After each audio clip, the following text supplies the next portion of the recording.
ഇനി വിശുദ്ധ ഖുർആനെ വഹാബി പാതിരിവർഗം പരിഹസിക്കുന്നത് കേൾക്കൂ. ആദ്യമായി ഖുർആനിന്റെ ആയത്തിനെ തിരുത്തുന്നതിന്റെ ഗൗരവം പറയുന്ന മുജാഹിദ് പുരോഹിതനെ നിങ്ങളൊന്ന് കാണുക. ആയത്ത് തിരുത്തിയിട്ട് കമാന്നൊരു അക്ഷരം പറഞ്ഞില്ല ഈ ഉമ്മത്ത്. ഒറ്റ പ്രസ്ഥാനം ഒഴികെ ഇസ്ലാമുള്ള ഒരു പ്രസ്ഥാനം സലഫി പ്രസ്ഥാനം. അവർ നിഷേധിച്ചു.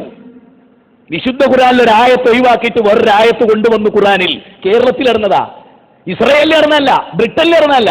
ഇനി കാണൂ, കേരളത്തിലെ അതേ വഹാബി പുരോഹിതൻ തന്നെ ഖുർആൻ തിരുത്തുന്നത്.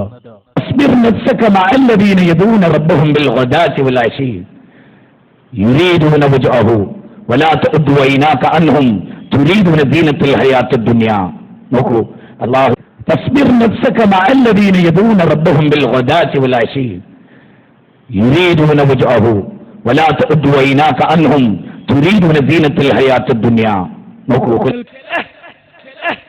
ചങ്ങായിമാരെ, ഈ പറയുന്നതൊന്ന് ശ്രദ്ധിച്ചോ. يريدون وجهه ولا تعد عيناك عنهم تريدون زينة الحياة الدنيا. നോക്കൂ, അല്ലാഹു റസൂലിനെ വിളിച്ചു പറയാ, ഫസ്ബിർ, റബ്ബിനോട് പ്രാർത്ഥിക്കുന്നു, പ്രഭാതത്തിലും പ്രദോഷത്തിലും.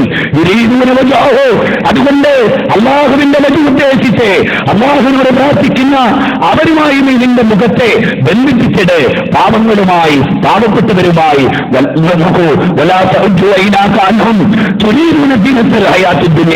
ദുനിയാവിന്റെ അലങ്കാരങ്ങളിലും പല വളർത്തുകളിലും നീ കണ്ണഞ്ചി പോകരുത്. ഞാനിവിടെ വളരെ ഗൗരവമായ ഒരു കാര്യം പറഞ്ഞാൽ നിങ്ങൾ മനസ്സിലാക്കണം. ആയത്ത് തിരുത്തിയിട്ട് കമാന്നൊരു അക്ഷരം പറഞ്ഞില്ല ഈ ഉമ്മത്ത്. ഒറ്റ പ്രസ്ഥാനം ഒഴികെ ഇസ്ലാമുള്ള ഒരു പ്രസ്ഥാനം സലഫി പ്രസ്ഥാനം. അവർ നിഷേധിച്ചു.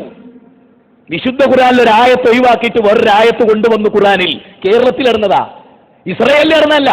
അതേ മൗലവി തന്നെ ഖുർആനിനെ പരിഹസിക്കുന്നതും നിങ്ങളൊന്ന് കാണൂ. ചോദ്യതാണ്, ഒരു മരിച്ച വീട്ടിൽ ഖുർആൻ വായിക്കലാണോ നല്ലത്, മാതൃഭൂമി, മലയാള മനോരമ, മാധ്യമം പോലെയുള്ള പത്രങ്ങൾ വായിക്കലാണോ നല്ലത്? അപ്പോ വിവരല്ലേലോ. അതുകൊണ്ട് മൂപ്പര മറുപടി എന്തറിയോ? ഖുർആൻ വായിക്കലാണ് നല്ലത്. അച്ചോദ്യം എന്നോടാണ്, ഞാൻ എന്താ പറയോ, മാതൃഭൂമി വായിക്കലാണ് നല്ലത്. ചങ്ങായിമാരെ, ഈ പറയുന്നതൊന്ന് ശ്രദ്ധിച്ചോ. അച്ചോദ്യം എന്നോടാണ്, ഞാൻ എന്താ പറയോ, മാതൃഭൂമി വായിക്കലാണ് നല്ലത്. വിവരല്ലേലോ. ഖുർആനിനേക്കാൾ നല്ലതോ മാതൃഭൂമി പത്രം വായിക്കലാണെന്ന് പറഞ്ഞ ഈ പുരോഹിതന്മാർ ഖുർആൻ പാരായണത്തെ ആക്ഷേപിക്കുന്നത് നിങ്ങളൊന്ന് കേൾക്കൂ.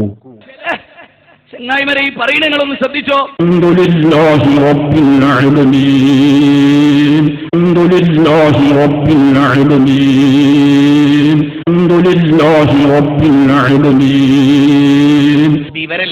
വിവരല്ലേലോ.